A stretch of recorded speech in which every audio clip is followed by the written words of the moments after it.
नमस्कार विद्यार्थी मित्रांनो. इंट्रोडक्शन टू इंडियन कॉन्स्टिट्यूशन, भारतीय संविधानाची ओळख या विषयामध्ये आपलं सर्व विद्यार्थ्यांचं हार्दिक हार्दिक स्वागत. आपण मागील व्हिडिओमध्ये भारतीय संविधानाच्या उद्देशपत्रिका, भारतीय संविधानाच्या उद्देशपत्रिकेचा अर्थ, भारतीय संविधानाच्या उद्देशपत्रिकेचा उगम आणि भारतीय संविधानाच्या उद्देशपत्रिकेचं स्वरूप जे की आहे तर ते अभ्यासलेलं आहे. त्यानंतर आपण भारतीय संविधानाच्या पत्रिकेचं उद्दिष्ट जे की आहे तर हा तिसरा भाग जो की आहे आजच्या या व्हिडिओच्या माध्यमातून आपण अभ्यासण्याचा प्रयत्न इथे करणार आहोत. तर भारतीय राज्यव्यवस्थेचं उद्दिष्ट किंवा राज्यव्यवस्थेची उद्दिष्ट कोणकोणती आहेत, कोणते हेतू आहेत, ज्या हेतूसाठी ही संविधान निर्माण करण्यात आलेलं आहे, तर ते सुद्धा भारतीय संविधानाच्या उद्देशपत्रिकेमध्ये निहित केलेलं असल्याचं आपल्याला दिसतं, अधोरेखित केलेलं असल्याचं आपल्याला दिसतं की या उद्देशांच्या प्राप्तीसाठी, या हेतूंच्या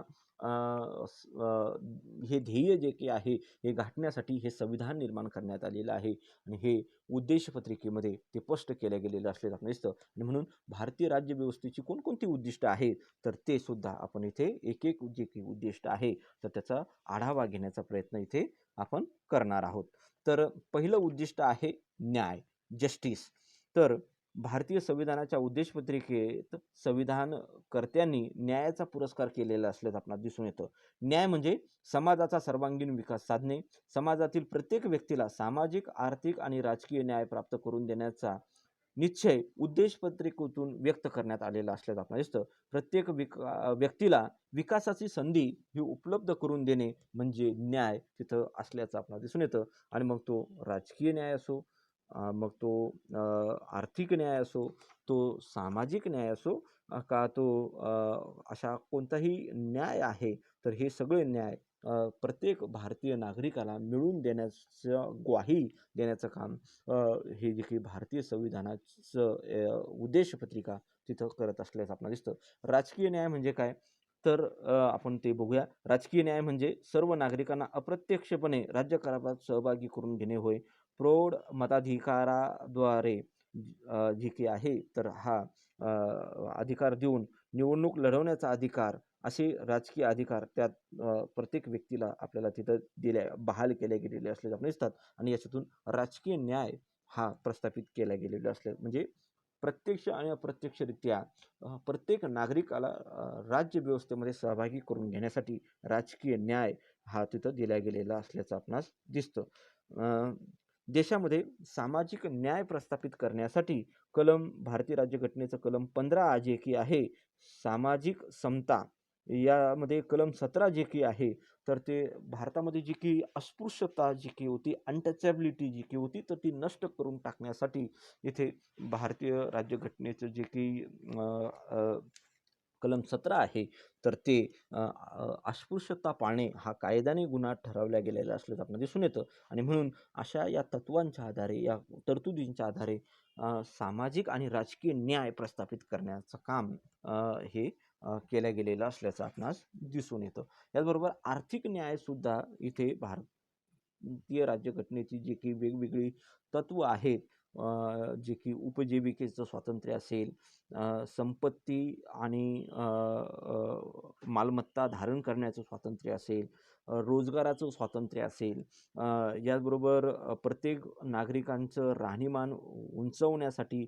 वेगवेगळ्या त्याच्या ज्या काही संधी ज्या काही असतील, शैक्षणिक स्वातंत्र्य असेल, तर हे सगळे जे काही स्वातंत्र्य आहे तर हे आर्थिक न्यायाची प्रस्थापना करण्यासाठी स्थापन केल्या गेलेलं असल्याचं आपल्याला दिसून येतं. आणि म्हणून मग तो सामाजिक, आर्थिक आणि राजकीय न्याय प्रस्थापित करणं हे भारतीय राज्यव्यवस्थेचं उद्दिष्ट तिथं असल्याचं आपणास दिसतं. त्याचबरोबर दुसरं जे काही उद्दिष्ट भारतीय राज्यव्यवस्थेसमोर भारताची उद्देशपत्रिका ठेवते तर ते म्हणजे स्वातंत्र्य, लिबरॅटी. तर भारतीय संविधानाच्या उद्देशपत्रिकेत स्वातंत्र्य म्हणजे प्रत्येक नागरिकाला विचार स्वातंत्र्य, उच्चार स्वातंत्र्य, विश्वास स्वातंत्र्य, श्रद्धा, उपासना यांची शाश्वती देण्यासाठी हे स्वातंत्र्य तिथं दिलं गेलेलं असल्याचं आपण दिसतं.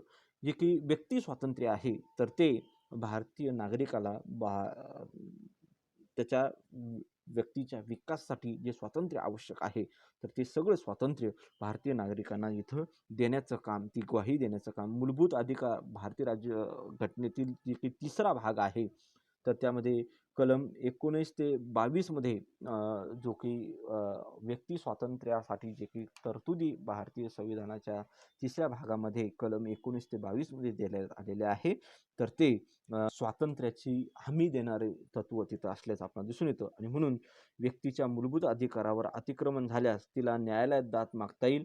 स्वातंत्र्य शब्दाचा अर्थ कोणतीही बंधने नसणे असा तिथं होतो, पण व्यवहारात उचित अशी बंधने घातल्याशिवाय स्वातंत्र्य उपभोगता येणे शक्य नाही. म्हणून समाजहिताच्या दृष्टीने काही उचित बंधने व्यक्तीला व्यक्तिमत्वाच्या सर्वांगीण विकासासाठी योग्य अशा संधी मिळवून देणारी परिस्थिती म्हणजे स्वातंत्र्य, असा स्वातंत्र्याचा अर्थ इथे तिथं देण्यात आलेला असल्याचं आपण दिसतं. आणि मग या स्वातंत्र्यावर सुद्धा युक्त अशी बंधने तिथे घातल्या गेलेली आहे.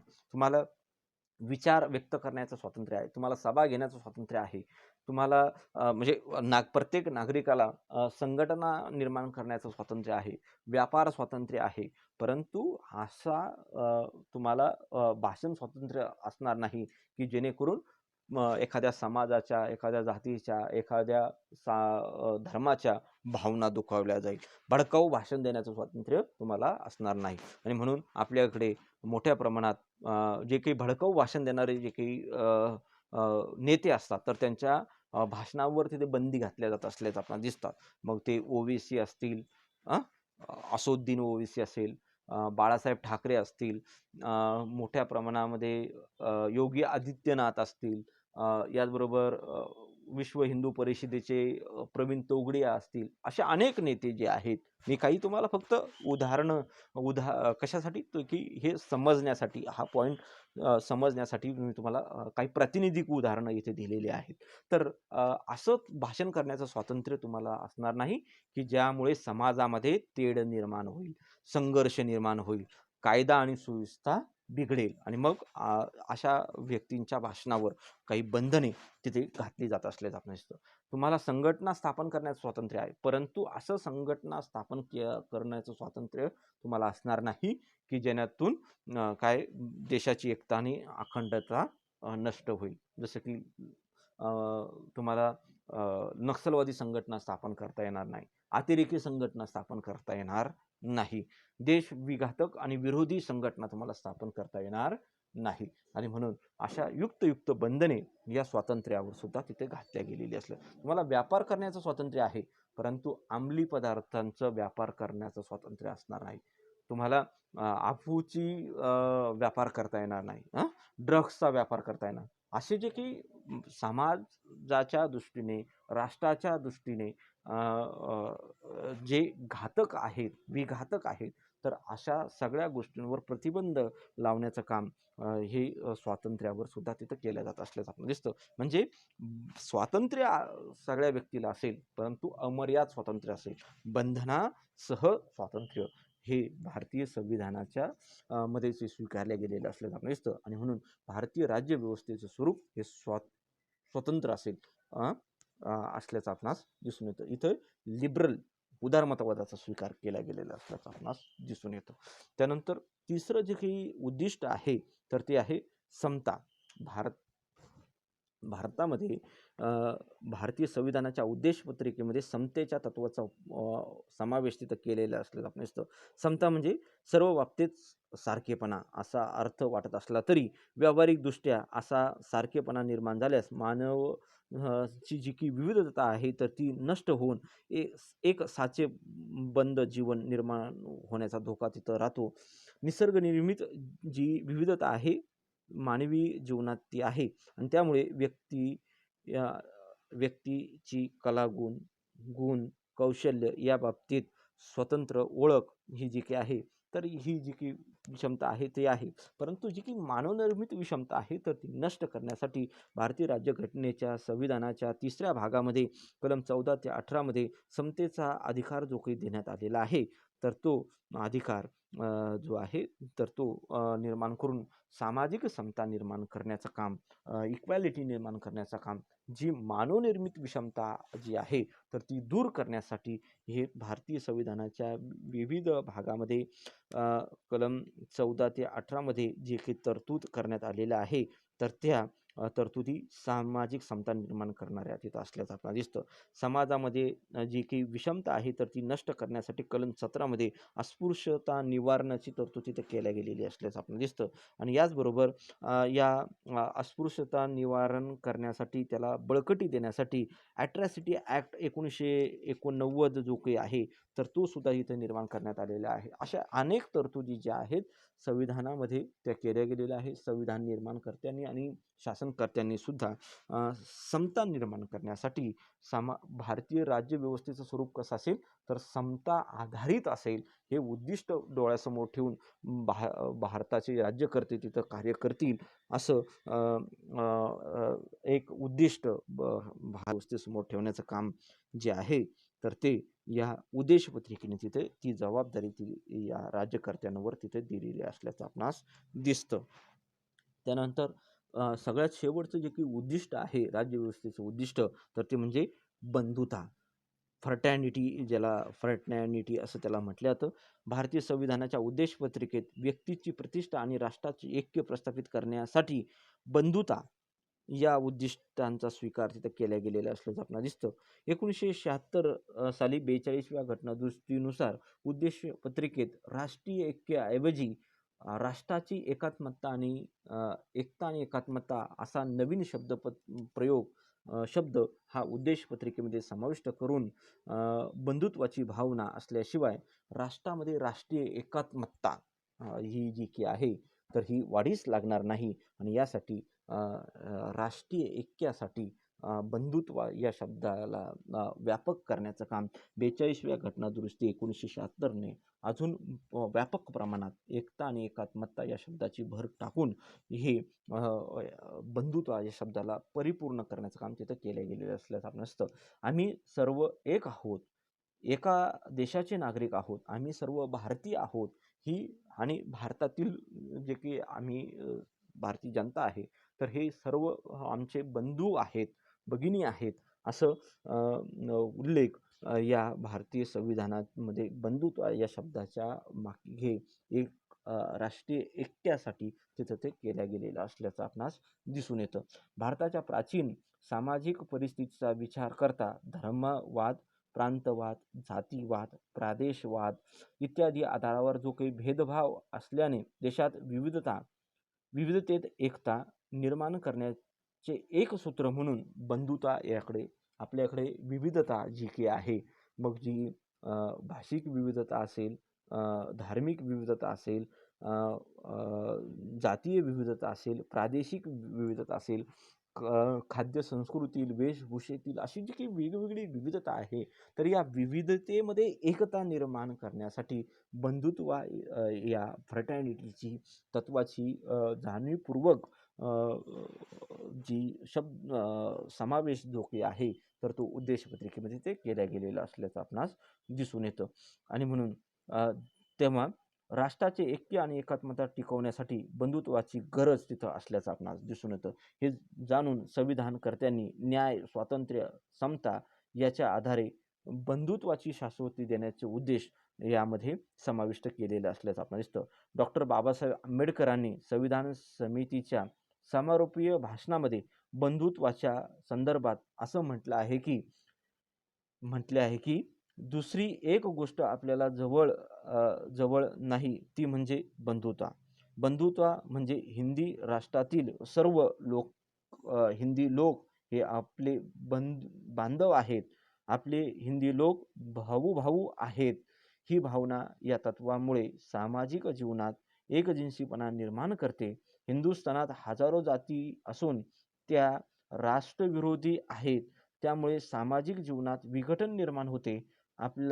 आपणाला एक राष्ट्र करायचे असेल, तर आपण या अडचणीवर मात केली पाहिजे. जेव्हा आपण एक राष्ट्र असेल, तेव्हाच बंधुत्वाच्या भावनेला खरा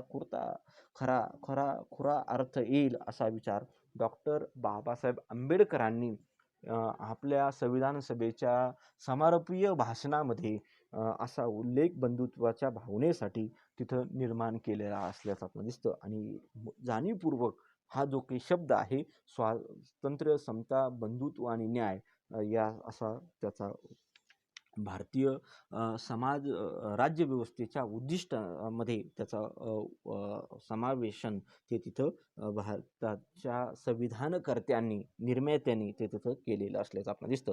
आणि अशा पद्धतीने 4 जे की प्रमुख उद्दिष्ट जे की आहे भारतीय संविधानाचे, हे उद्देश पत्रिकेने ते तिथे जे आहेत तर ते अधोरेखित करण्याचं काम, निर्देशित करण्याचं काम तिथं ते केलेलं असल्याचं आपणास दिसतं.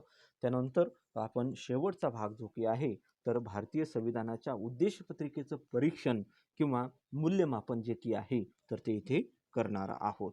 तर भारतीय संविधानाच्या उद्देश पत्रिकेचं महत्त्व स्पष्ट करताना विविध अभ्यासकांनी आणि विचारवंतांनी इथं काही मतं भारतीय संविधानाच्या उद्देश पत्रिकेविषयी मांडलेली असल्याचं आपल्याला दिसतं. यामध्ये जे काही घटनातज्ञ आहेत किंवा अभ्यासक आहेत कायद्याचे, तर त्यांनी आपले मतं इथे विचारवंत आहेत अशा अभ्यासकांनी, विचारवंतांनी आपले मतं इथं मांडलेलं आहे.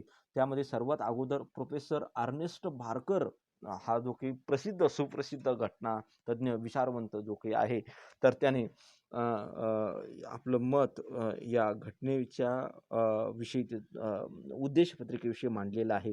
प्रोफेसर अर्नेस्ट बार्कर यांच्या principle of social and political theory नावाचा जो काही ग्रंथ आहे, या ग्रंथात भारतीय संविधानाची उद्देश पत्रिका त्यांनी सुरुवातीला छापली. आणि त्यांच्या मते भारतीय संविधानाची ही उद्देश पत्रिका एवढी उत्कृष्ट आहे की त्यांनी ती आपल्या ग्रंथात जशीच्या तशी ती छापलेली असल्याचं आपल्याला दिसतं. आणि यावरून या भारतीय संविधानाच्या उद्देश पत्रिकेचं महत्त्व या अर्नेस्ट बार्कर यांनी अधोरेखित करण्याचं काम तिथं केलेलं असल्याचं आपल्याला दिसतं. याचबरोबर कन्हैयालाल मुन्शी हे जे की आहेत, KM मुन्शी, तर यांनी सुद्धा त्यांच्या मते भारतीय संविधानाचे तत्वज्ञान सांगणारी राजकुंडली राजकुंडली असं त्यांनी उद्देश पत्रिकेला तिथं म्हटलेलं असल्याचं आपल्याला दिसतं. यावरून सुद्धा भारतीय संविधानाची जी की उद्देश पत्रिका आहे, तर ती अतिशय महत्त्वाची आणि ती काय म्हणूया आपण, तर ती उच्च कोटीची तिथं असल्याचं आपल्याला दिसतं. VM पायली यांच्या मते भारतीय संविधानाचा सरनामा उद्देश पत्रिका इतर देशाच्या संविधानाच्या सरनाम्यावरून अधिक उत्कृष्ट व अद्वितीय आहे. थोडक्यात जे की संविधान सभेचे सदस्य पंडित ठाकूरदास भार्गव यांनी उद्देश पत्रिकेच्या संदर्भात पुढील वर्णन तिथं केलेलं आहे. आणि त्यावरून उद्देश पत्रिकेचं महत्त्व आपल्याला अधोरेखित होत असल्याचं आपल्याला दिसतं.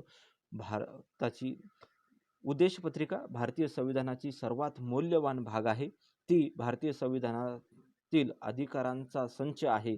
ती एक उत्कृष्ट गद्य आणि पद्य आहे. भारतीय संविधानाचा आत्मा, भारतीय संविधानाची गुरुकिल्ली अशा शब्दात भारतीय संविधानाच्या उद्देश पत्रिकेचं वर्णन ह्या भार्गव यांनी तिथं केलेलं असल्याचं आपल्याला दिसतं.